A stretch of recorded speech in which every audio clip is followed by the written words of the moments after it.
بسم اللہ الرحمن الرحیم۔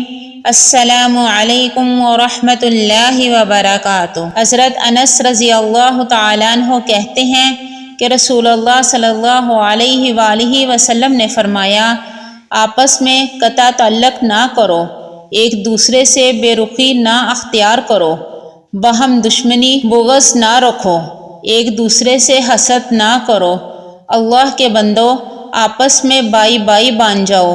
کسی مسلمان کے لیے جائز نہیں کہ 3 دن سے زیادہ اپنے مسلمان بھائی سے سلام کلام بند رکھے۔ حضرت عبداللہ بن عمر رضی اللہ تعالیٰ عنہ کہتے ہیں کہ رسول اللہ صلی اللہ علیہ وآلہ وسلم نے فرمایا، صرف 2 آدمیوں پر رشک کرنا چاہیے، ایک اس آدمی پر جس کو اللہ تعالیٰ نے مال دیا اور وہ اس میں سے رات دن اللہ کی راہ میں خرچ کرتا ہے، دوسرا اس آدمی پر جس کو اللہ تعالیٰ نے علم قرآن دیا اور وہ رات دن اس کا حق ادا کرتا ہے۔ حضرت ابو سرمہ رضی اللہ تعالیٰ عنہ سے روایت ہے کہ رسول اللہ صلی اللہ علیہ وآلہ وسلم نے فرمایا، جو دوسرے کو نقصان پہنچائے اللہ اسے نقصان پہنچائے گا، اور جو دوسرے کو تکلیف دے اللہ تعالیٰ اسے تکلیف دے گا۔